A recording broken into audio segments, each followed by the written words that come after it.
What's up, ladies and gentlemen? It's the one and only Dark Waters. And before I start this off, let me do a little bit of explaining to everybody. So for those of you who've been swimming in the dark waters, you have your battleships, you have your submarines. Some of you guys are over there on Bigfoot Island stranded right now. I apologize, but I've been told to specifically do this for a reason. So I'm replaying some of the old things that we have because we have an influx of new people, and every time we have an influx of new people, is people who don't know and they don't understand, and there's people who assume that everything that we're saying isn't true. And so I prayed about it, and God said, no, don't reply, don't say nothing. The proof is in the pudding. Just put the pudding back on the table and move on.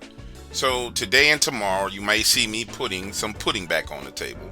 But just because you see this pudding being put on the table, because it's soft and it's mushy, it's easy for people to consume. And I know you guys are used to full 5-course meals. You getting, steak and potatoes and vegetables is what the family's used to, right? But I need to put a little pudding on the table, so I don't have to have discussions. There can be no arguments. There can be no discrepancies about what we do here. But once this is put out on the table, we get right back to what we were doing. And I've been told that I can do a whole lot of stuff that I have been waiting on doing to hear word from God on doing. So let's put this pudding out here. And you're going to see, for those of you who are new here, what you are listening to is the Talking Dogman show, segments from the Into the Dark Waters show, where people call in and they share their encounters. What you're going to also hear doing this is how I interact with those people, loop them, and try and get to the bottom of what's going on. Except for you're hearing it live on air. Now, for those of you guys who've been swimming in the dark waters a long time, I've finally been told I can come back and do these shows. It's crazy because I was told to stop doing the show specifically by God, and I stopped, and then I had to, it was insane because literally it's a contractual issue that I need to take care of that prohibited it, but the contract is to actually help some other people. And so I'm just like, man, okay, whatever you want me to do, let me do it. So the contracts are in the writing for these other people to help them with their channels. And so your shows that you guys love will be coming back. Both Into the Dark Waters and Talking Dogman will be coming back. The call-in show format where people can call in and share what they want to share and ask questions, and bada bing, bada boom. So that being said, for the newbies, you got your floaties on, swimming in the dark waters. You're on the surface of the water. You're trying to figure out what the hell is going on. You're trying to figure out, man, this is the right place for me. I don't know if I'm supposed to be here. What the hell is going on out here in these streets? Relax. Everybody's been through it. Everybody's been like, man, this can't be real. Man, I don't know. He writes this. He makes this up. This can't be real. You're getting ready to figure out what the truth is versus what the lie is. All right? Sit back, take a listen to the next series that comes out today and tomorrow. Consume it and understand what's going on. And in the meantime, ladies and gentlemen, I am in the kitchen cooking. When I say I'm cooking, and I'm coming with the heat. So sit back, relax. Oh, members, by the way, members, you got some heat coming tomorrow called Dr. Wong. It's with the editor because it's pretty long and I didn't want to edit it. But you got something called Dr. Wong coming tomorrow. That's ignorant heat. All right, let's go.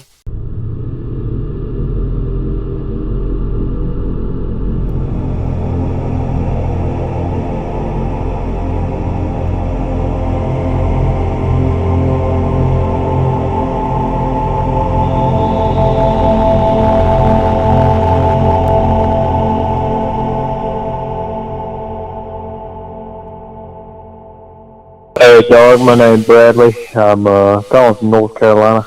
What's up, Bradley? What's happening? They call you Brad or they call you Bradley? What people call you by? What you go by? I go by Brad. That's what I figured. What's up, Brad? What's happening, baby? Not much, my brother. Just chilling at the house. And I got a story for you, man. Let me hear it. Lay it on me. This is Dogman story. It was told by my dad. And I ain't never known my daddy to be no liar. Down here in North Carolina, we ain't about that. But well, I don't get on talk shows much or do anything like that. But I saw this was live, and I had to recount this story. My dad and a buddy of his were hunting on game lands called South Mountain Game Lands. You can look them up in the state of North Carolina. It's a large tract of public hunting lands. Okay. And they've been hunting in a spot. It was kind of off the beaten path. It was, I don't know if you're too familiar with hunting tactics, but people on public land, they'll usually go back in the woods miles and miles and miles to get away from other people. And they walk back in there. They've been hunting there a few days and been seeing a few deer. And what day was it? I think it was like November the 20th, 1968. Okay. And they went in for an evening hunt. And I'm trying to remember the story. He told me the best I can. I'm a little bit nervous, to be honest with you, D. Man, ain't nothing to be nervous about. Just tell a story. I'm not judging you. Tell your story, baby. Don't sweat it. I'm not gonna bust you across your head and be like, "You lying." Don't worry about it. Tell your story. Brother. Well, they had been noticing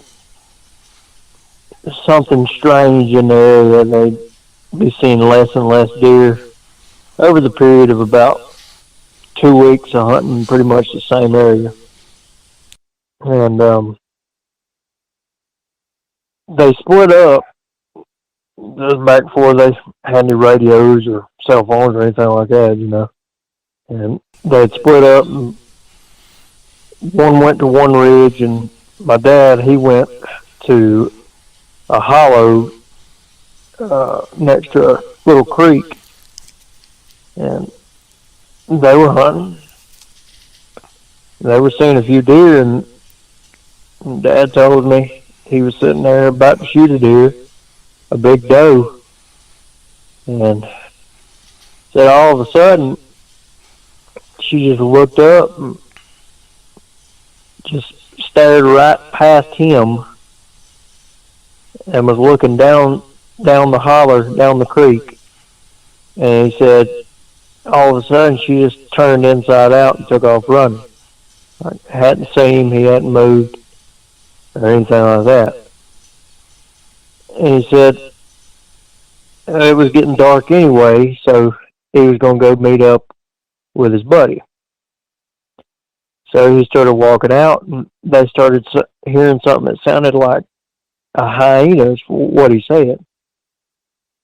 And, you know, that in itself is weird, but he tried for years to tell me it could have been like something that got out of a zoo, but I think he was in denial, basically, you know. We were raised not to talk about stuff like that much.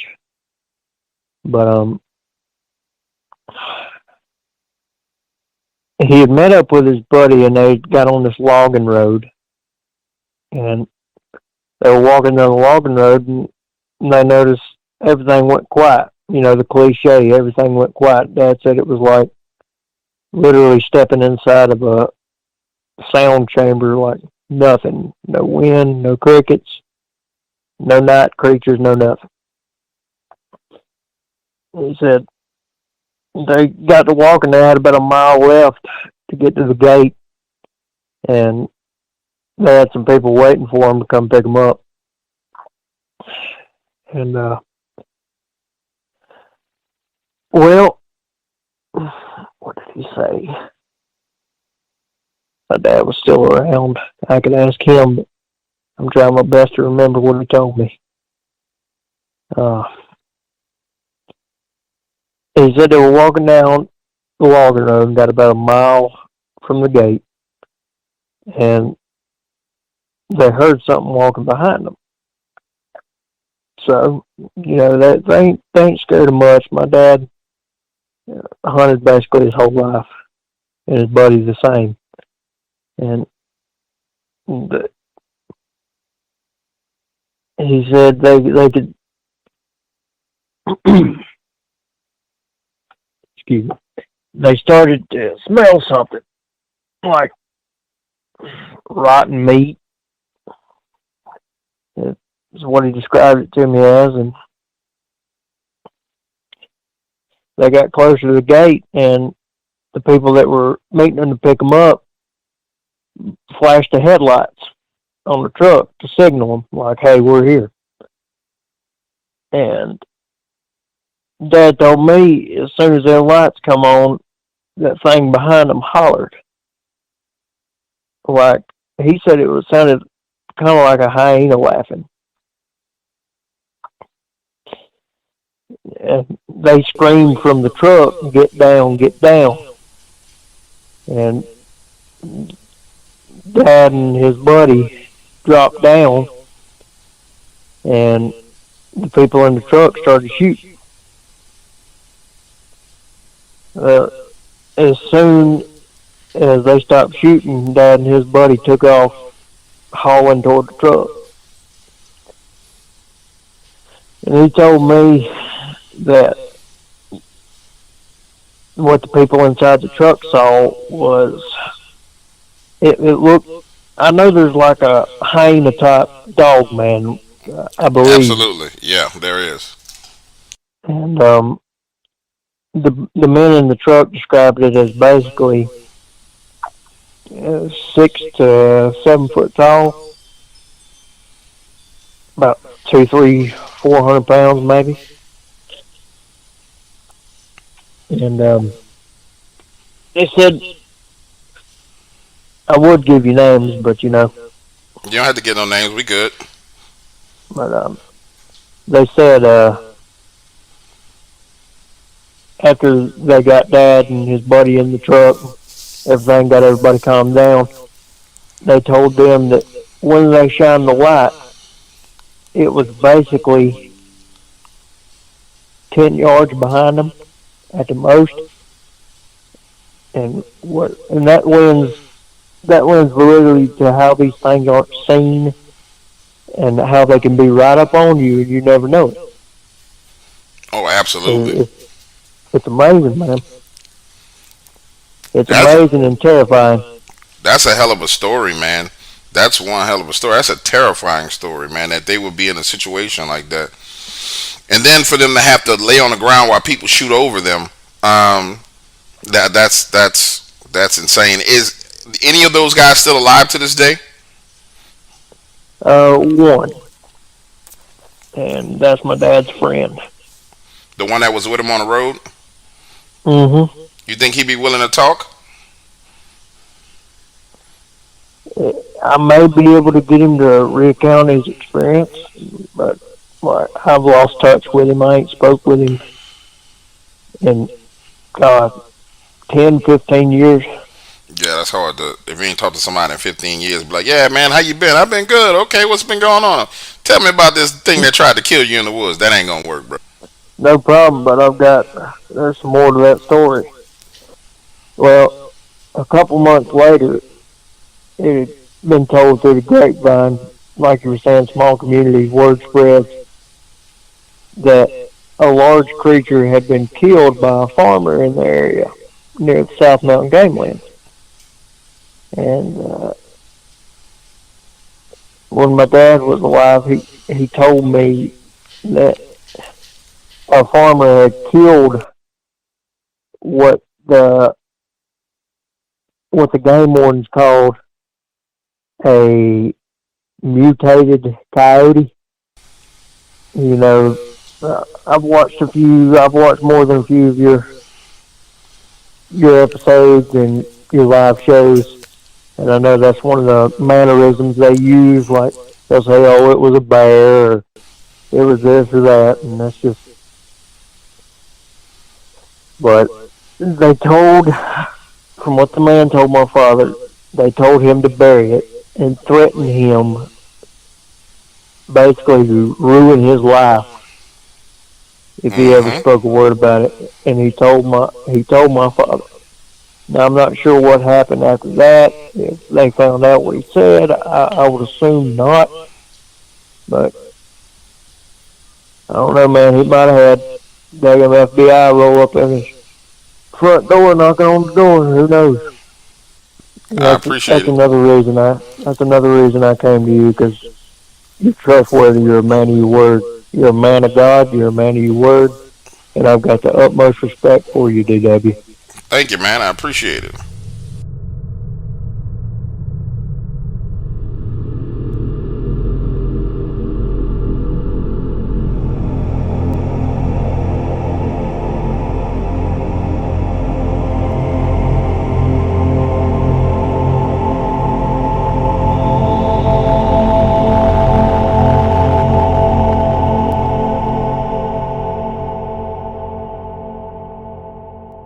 See if you can put some input on this. I'm working in the woods on a job, and this guy had a horse. Now, this horse was deceased, no doubt, when he found it. There wasn't no sign of no struggle, but an eyeball was missing, around its nose was chewed out, and his private parts was missing. Now, he'd be dragging this thing over the hill, and no buzzards and no coyote or no bear touched this thing for 2 weeks. What would be your input on what took it out? And so his eyeball was missing or it was out.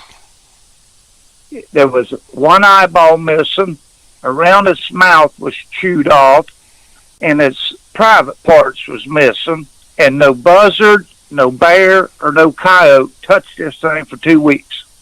Where is this at? You can give me a general. Southeast Ohio, Racine, Ohio. It's Southeast Ohio, Meigs County High. I just wanted your input on that. What kind of took it out or whatever? It was. I mean, it was a strange occurrence.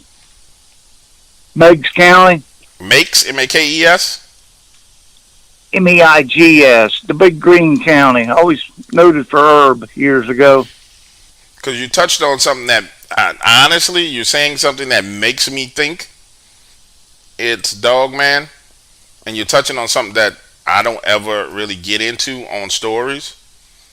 Well, like I said, I just can't. Well, I work timber and I worked in the woods. I don't know whether to look over my shoulder or up in the sky or what what you think maybe happened to this animal. Anything else like that happen in that area? Well, not that I know of, but people around here. I mean, the guy I'm working on, he was wanting to tell me a story, and it took him like 3 times to put it out there, and he looked at me kind of weird. He didn't want to tell me. You see what I'm saying?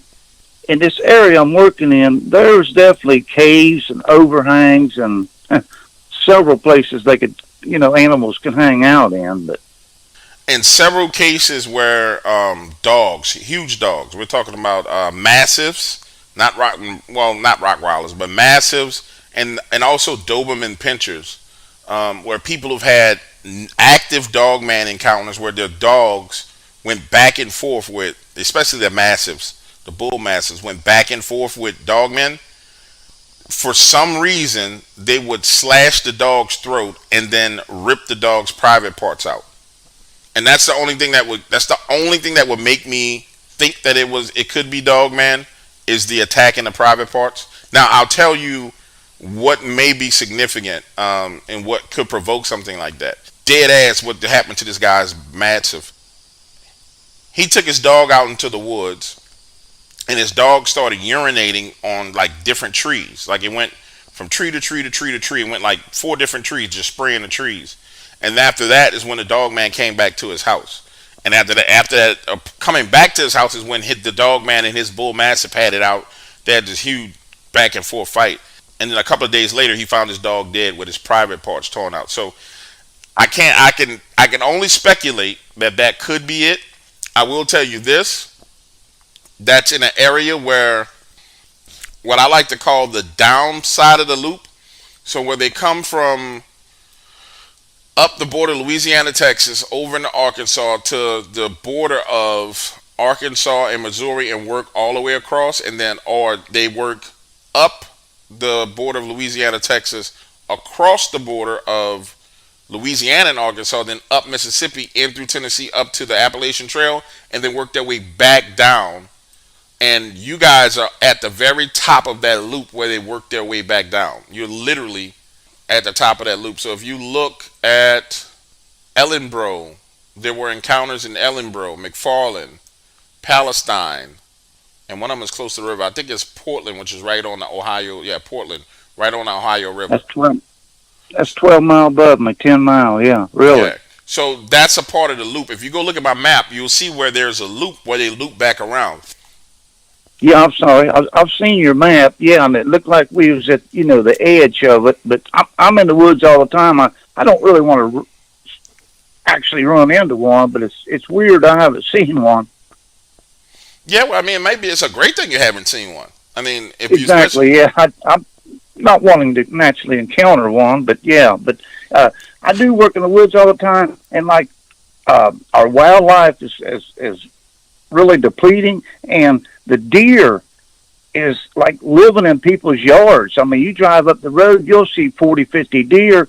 And years ago, when I went deer hunting 20 years ago, you'd have to go back literally on the back 40 to find a deer, and they're along the road and beside people's homes. Let me ask you this: how far is that from this area where you guys found this chewed up horse? How far is that activity with the deers being bunched up, like in a place like where they're looking for safety? How far is that from this location where you had this encounter, or they found this dead horse?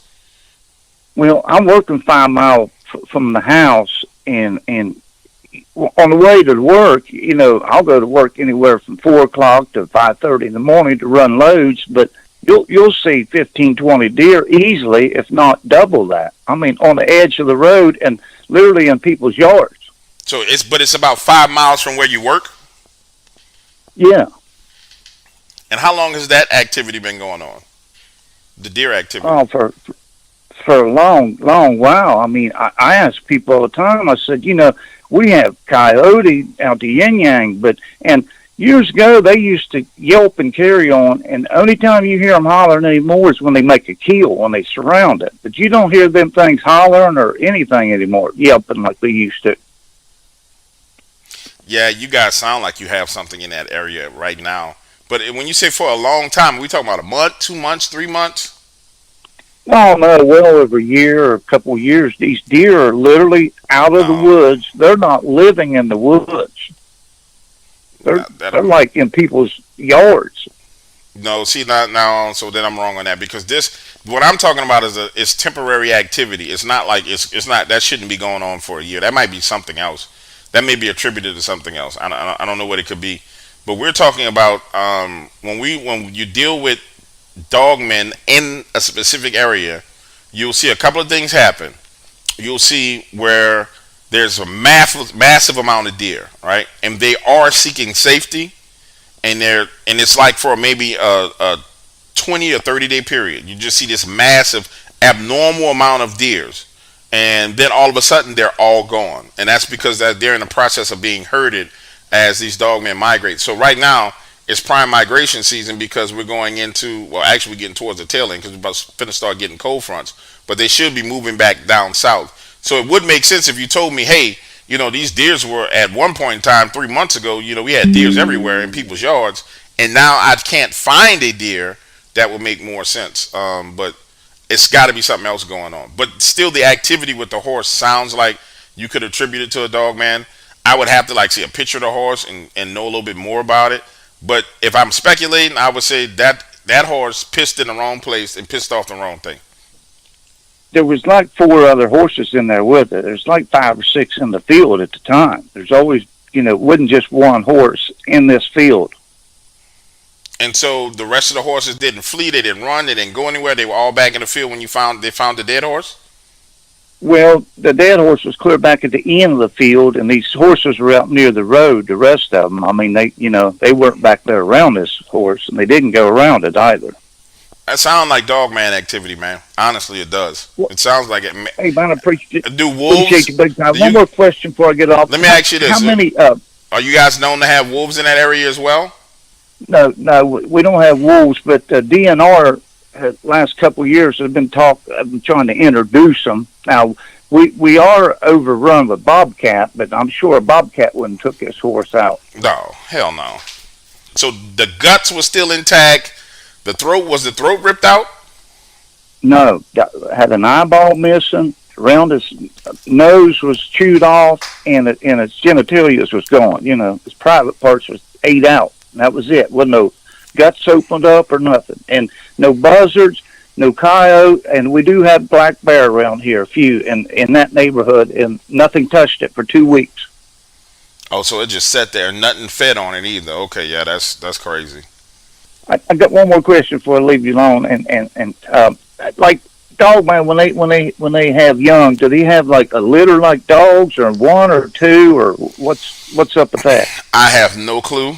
I have yet to find a Okay. credible source to give me that information. That's why you never hear me speculate on it, you never hear me talk about it, because I have absolutely no clue. Honestly, I've yet to get. I've had people call me and tell me crazy stuff, like they found the litter of dog men, and then when you go through and sort of ask them questions, you realize they're like ape shit crazy. You know what I'm saying? But I have Right on. absolutely no clue. And I won't. I don't want to speculate and give you anything incorrect, and say anything that would be wrong. But I have no clue whatsoever. No claw marks on the body though, or nothing like that. No clear sign where it No, was taken down. no. I mean, there wasn't no signs of struggle. This horse didn't have no paw marks on the ground. It looked like whatever took it out. Just I don't know whether it strangled it or what, but it was on the ground like it just laid down and died. But why would the eyeball be missing and its nose? Unless it suffocated it, whatever took it out. I don't know. What we was the was it the mouth and nose eaten off, or was it like it just was chomped on and like bit down on, but was it gone? Like it was like completely taken off, or was it Yeah, it was mangled? gone. It was gone. No, it was gone. The skin part of it, it was just like skull sticking out there, and an eyeball missing, and its private parts was gone. If you're worried about it in the woods, man, just be aware of your surroundings and be aware of how the woods are reacting to you being there. Your body will tell you when one of these things are around. Your body will tell you. But my body told me for sure. Like I knew something was there. There was no doubt. It wasn't like, oh, maybe there's something there. Fuck no, I knew. You know what I'm saying? So your body will No, tell you something is there. but I definitely pack when I'm even working. I got something on me. But people talk about the sound of the woods, quiet and stuff. But the woods in general are eerie anymore. You don't really hear that many sounds. I mean, the woods used to be live with wildlife, birds, squirrels. Stuff. You don't hear anything. It's like your ears is ringing, trying to hear something. Yeah. And that's why you're working. Has anybody else noticed that as well? Well, it's hard to find any workers. Only people really doing hard labor anymore is prostitutes. Sorry for saying that, but that's the truth. I work by myself. I work timber, and you cannot, nobody work, man. Well, listen, man, I'm going to get off here so somebody else get in there, but I wanted to run that by you, just see what your input would be. Okay, man, appreciate you. Thank Okay, you. no problem. Good talking to you.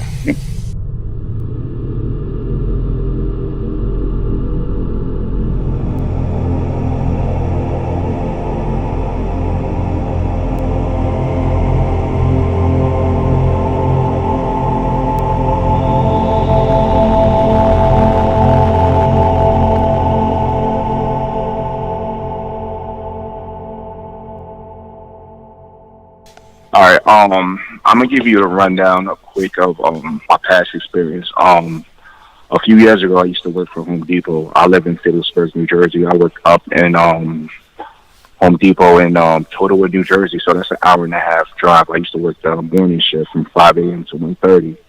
So Okay. I would leave my house like around 3 o'clock to get to work. I'll take 78 East.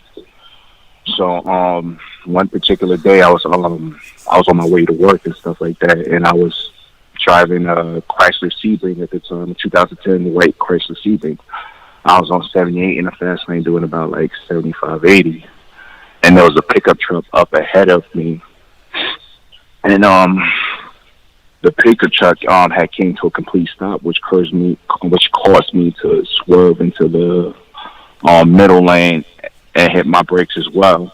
And as I did that, it's like I clipped what I thought was a coyote at the time. So I had came to a complete stop. The pickup truck was like maybe about 15 feet ahead of me, or about 10, 15 feet ahead of me. He also came to a complete stop. So I'm looking to see like what did I hit and if it was okay. And it already made its way to the shoulder, like into it dips down. So I'm looking, I rolled my window down to see like if the animal was okay and stuff like that. So it turns around and then steps foot back on the pavement, and the pickup truck peels out. So I did the same and stuff like that. I went to work. Nothing of it. I came home. No issues. Nothing. So like a few days later, like I start hearing like strange occurrences because I stay up late on like certain nights.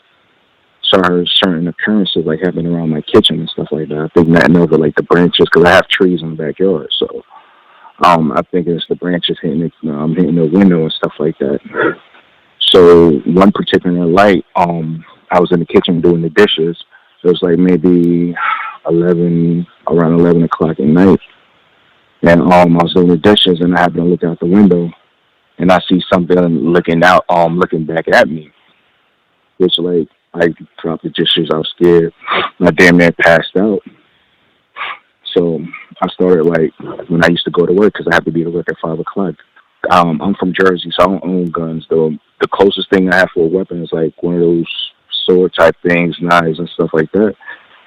Not knowing what I was dealing with, so I pretty much used to carry that with me. Before I leave out the house, I look out the window. I look out all the windows. I make sure my car is unlocked, and I used to run to my car.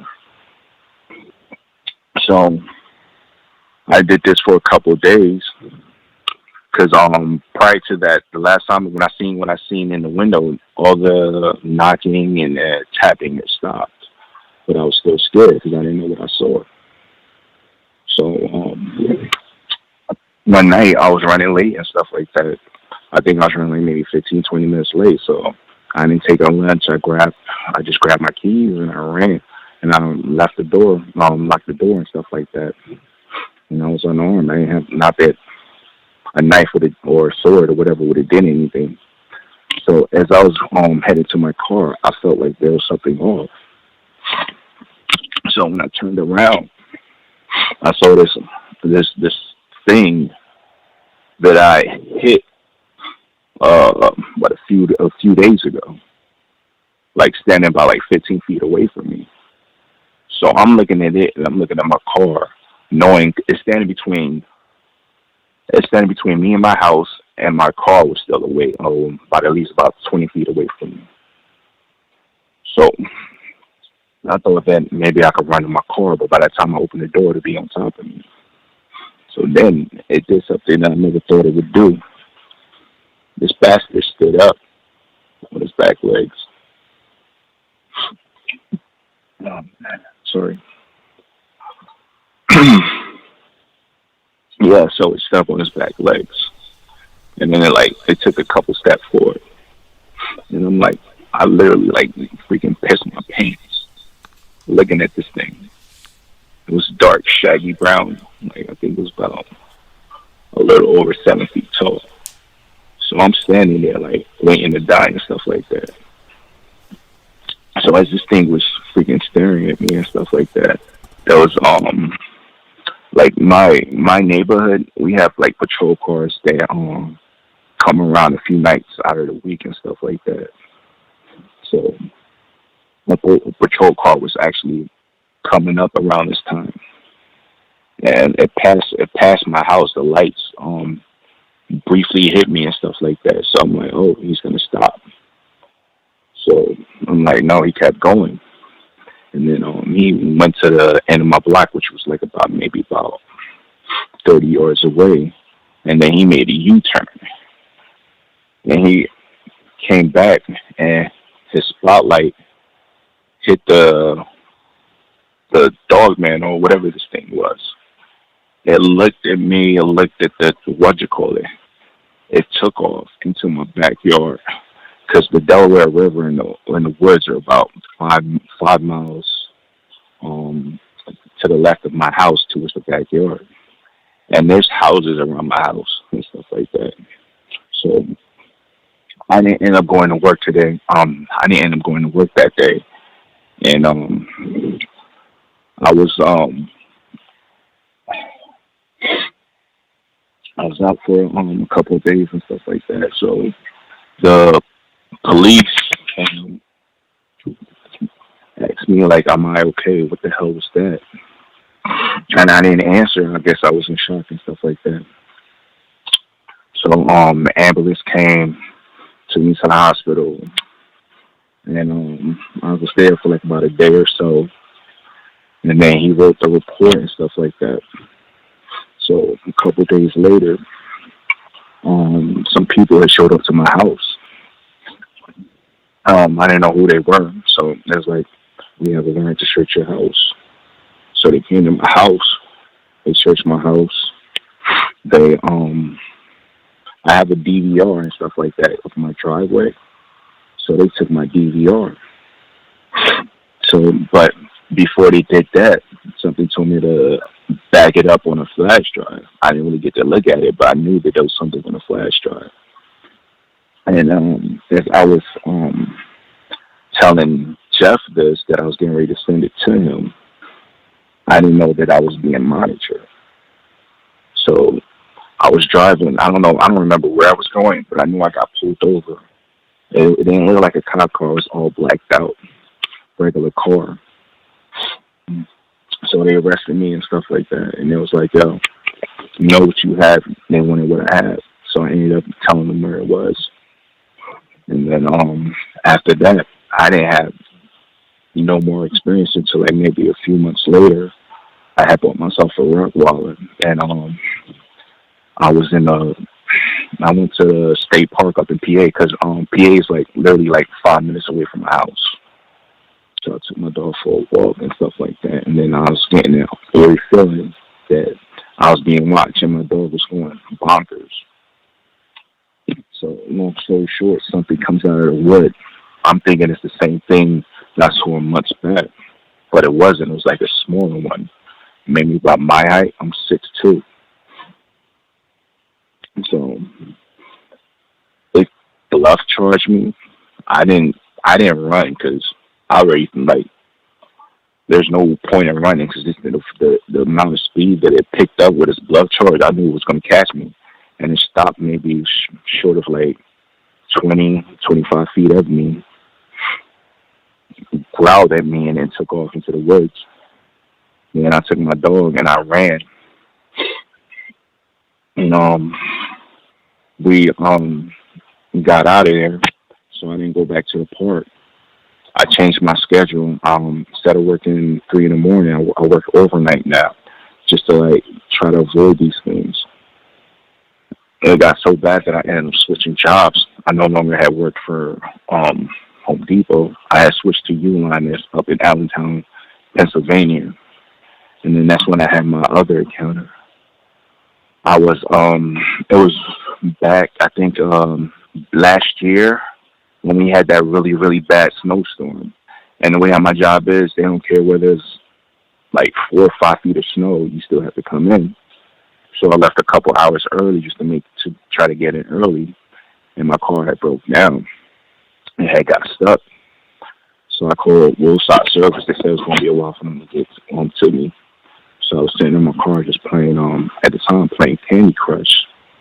And then, like, I just had that strange feeling that something was off. And up in the distance, I saw these glowing eyes looking at me. And then it came up to the window, and it pulled on my door handle. So I started blowing my horn. I just got mad and it roared, or growled, whatever you want to call this thing. So I stood there for like another 10, 15 seconds, and then took off. The roadside service that showed up like maybe about half an hour after. They saw the like footprints and said, "What the hell happened?" I said, "I don't know, it was a coyote or something."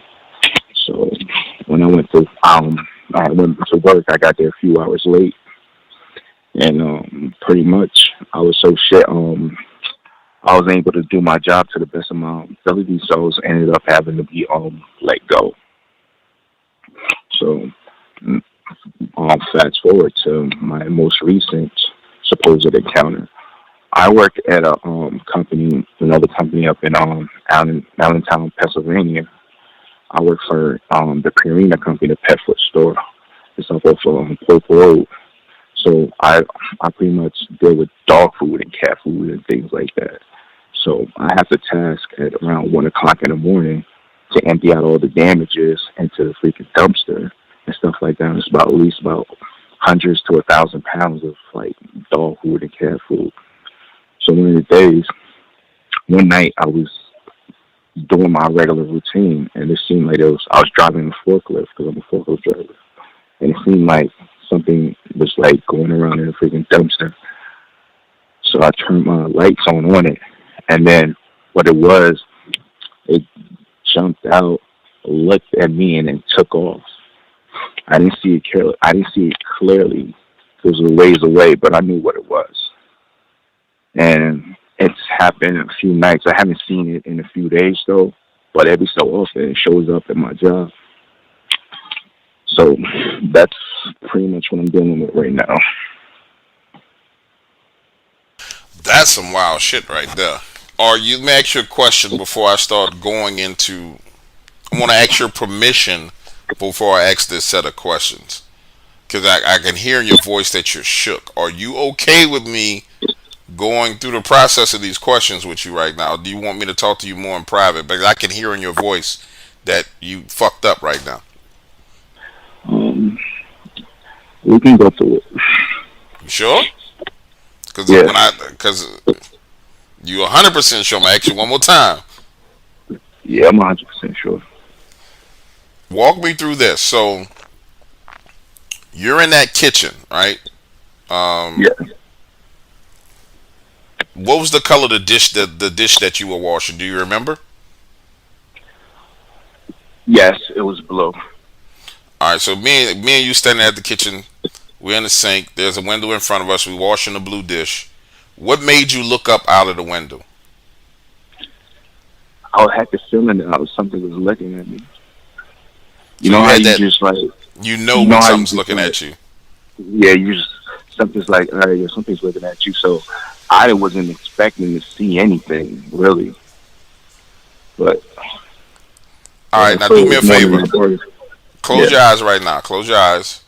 And we looking at the blue dish. We looking at the sink. There's a lip on the sink where the water comes out of the faucet. Your eyes are raising up to the window. What did you see? Keep your eyes closed and describe it. What did you see? I seen probably from the chest up, some I won't even say it was chest out. I noticed more the eyes because it was extremely dark outside because it was nighttime. But from the shadow of the lights that was inside, as my eyes adjusted to it, I saw it. The eyes is the first thing that I noticed.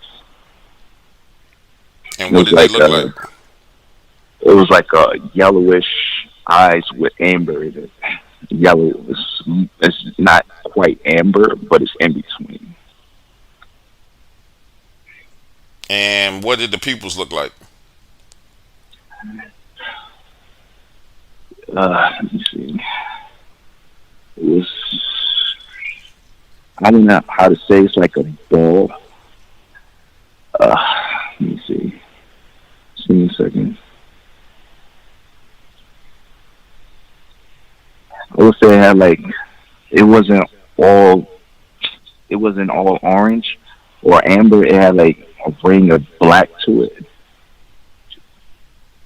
So we talk about eyes with the amber solid color with white on the outside, amber, then with that black ring on the inside, or a black dot? Black dot. I didn't see no white in his eyes. So it was all yellow with a black dot. Yeah, I didn't see a white. Okay. You remember anything else? You remember a snout? You remember? No, I didn't see the snout. It's more like a shadow. It looked like something that wasn't supposed to be there. Because, like, when I went outside on my backyard, when I looked at the curtains to go in my backyard the next day, my kitchen, it's the top of my kitchen window. Standing outside is like, give or take, maybe 8, almost 9 feet from the floor. And this thing, when it was there, it was almost eye level with me.